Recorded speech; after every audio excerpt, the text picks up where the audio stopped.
Hello, everyone, and welcome to A Balancing Act, the podcast devoted to helping families navigate memory loss and dementia. I'm Kelly Burtonshaw. Let's get started. Welcome back, everyone. Today, we're going to dive into a topic that almost every family facing a loved one's dementia eventually comes up against: when to take away their car keys. It is one of the hardest conversations you will ever have with your loved one, and it's a huge turning point in their personal journey with dementia.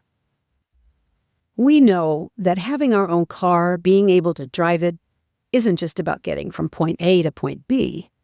It's about independence. It's about freedom. It's about the ability to make your own decisions about where you want to go, when you want to go, without relying on anyone else. So when the time comes to take the car keys away, it can feel like you're taking away far more than just a set of keys.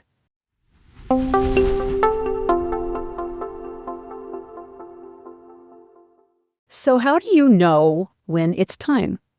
Families often wrestle with this for months or even years, hoping things won't get worse. But dementia, of course, is progressive, and it changes the brain in ways that directly impact driving skills and safety. By stage 4 of dementia, also known as early dementia, you may begin to notice that your loved one's safety is becoming uncertain. Their decision-making isn't what it used to be.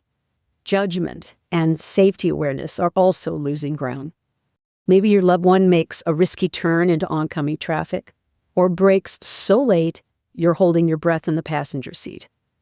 And impulsivity starts to show up. They may suddenly just grab the wheel to change lanes without looking, or pull over into a lane before it's safe.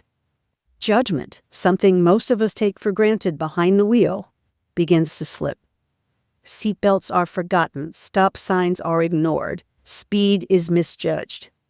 And sometimes the clues are outside the car. A dent appears on the bumper, but no one remembers how it got there. A neighbor might mention that they saw your loved one going unusually slow or swerving a little while they were driving. Or maybe the most chilling sign of all, they get lost on the way home from a grocery store they've driven to for decades. These aren't just accidents. They're red flags that driving may no longer be safe.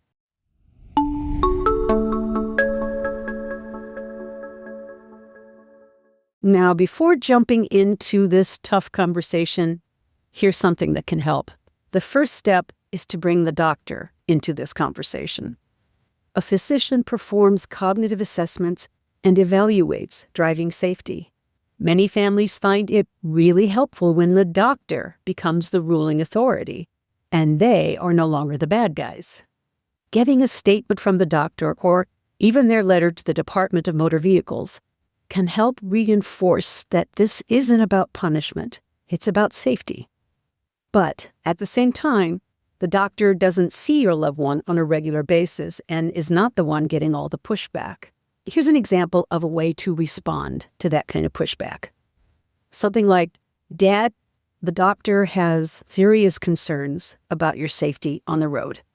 They've recommended we make some changes, and I want to work with you to make sure you can still get wherever you need to go."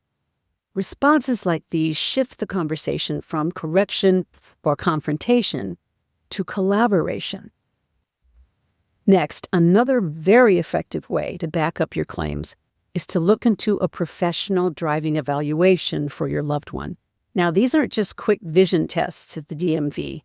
They're specialized assessments, often run by occupational therapists, that look at how your loved one's memory, attention, reaction time, and judgment affect their driving in real-world situations. Families often find these evaluations extremely helpful because, again, they help shift the focus. Instead of you having to say, "You can't drive anymore," the results of a professional, unbiased assessment can make the decision clearer.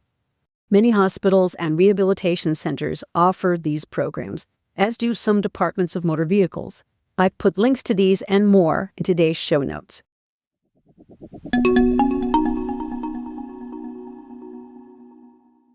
My goal with this podcast was to reach out to as many families affected by a loved one's dementia as I can. So I want to pause here for just a quick moment. If you're finding this episode helpful, would you do me a favor?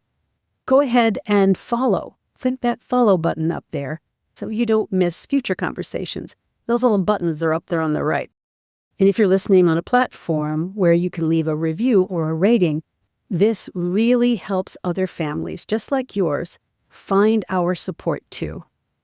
And of course, if you feel like sharing this episode with a friend or family member, that would mean so much.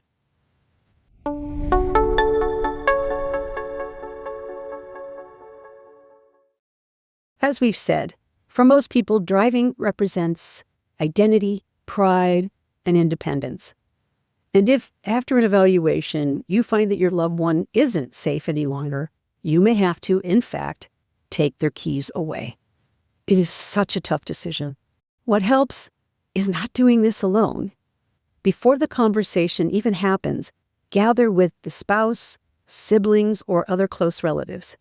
Decide together what words you'll use, who will be present, and when is the right time. Always lean toward a quiet afternoon when your loved one is rested, when everyone is calm. It's so much better than springing it after a near miss on the road. And then try to keep the words as short and gentle as possible. You don't have to over-explain. I want to share a few ways that other families have started this conversation. Mom, I know this is hard to hear, but we can't let you keep driving. You've had a couple of close calls, and it's just not safe anymore. Dad, no one wants to risk you getting hurt. The doctor agrees it's time to stop driving, and we need you to trust us on this. Or try simply saying, this isn't about punishing you. It's about protecting you and the people around you. Notice how these examples do two things. They state the decision clearly, and they show love at the same time. The tone matters as much as the words.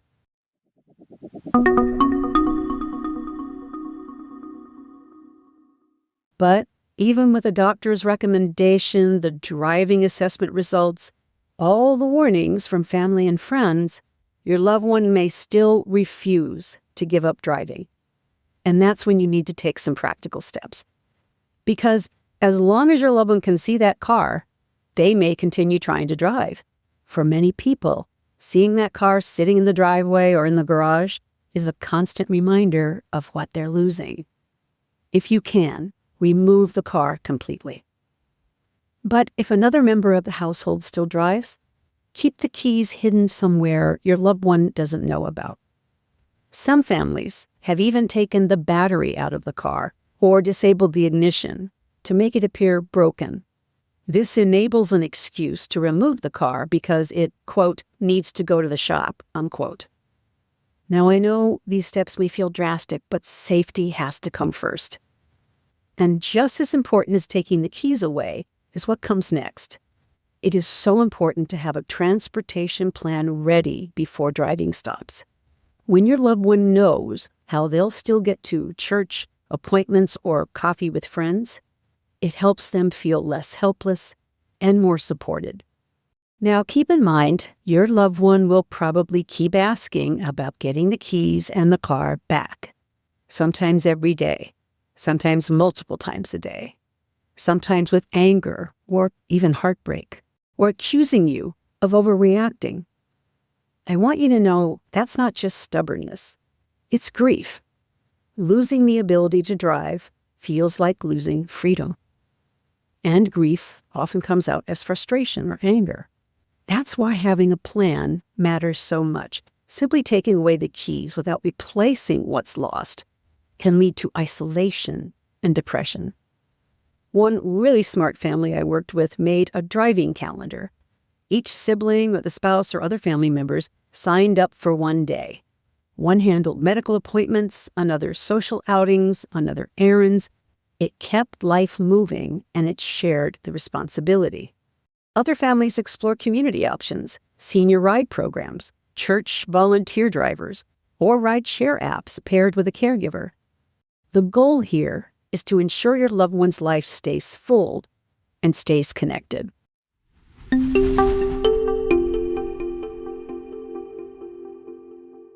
Through all of this, empathy must be at the center.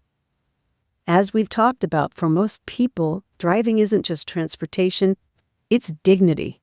And when your loved one is upset, resist the urge to argue. Acknowledge their pain. You can say things like, "Mom, I know this feels unfair. I'd feel the same way if someone told me I couldn't drive anymore." Or, "Dad, you have every right to be angry. I wish it didn't have to be this way." Sometimes, simply validating their feelings helps so much more than logic ever could. And please remember, this is hard for you too. You may feel like the bad guy. Even though you're acting out of love, that guilt will come back again and again. Lean on support groups, friends, and family. And know that I'm here for you too. Message me at our Facebook page with any questions or comments. I'd love to talk with you. The link is in the show notes. So let's bring this all together. Knowing when to take the keys is one of the hardest decisions in dementia care. But the signs are there. Changes in judgment, impulsivity, getting lost, unexplained damage. Professional driver evaluation and physician recommendations can help guide you. But even when the answer is clear, refusal can happen. That's when those practical steps and planning become essential. Remove the car if needed, hide the keys, or disable the vehicle. Most importantly, have that transportation plan ready so your loved one will always feel supported and not punished. Taking away the keys isn't about control, it's about love. It's about keeping your loved one and everyone else on the road safe. And if you're going through this process, please give yourself this grace. No one is perfect at this. No one. You're doing the best you can. You're doing it from a place of love. And that is enough.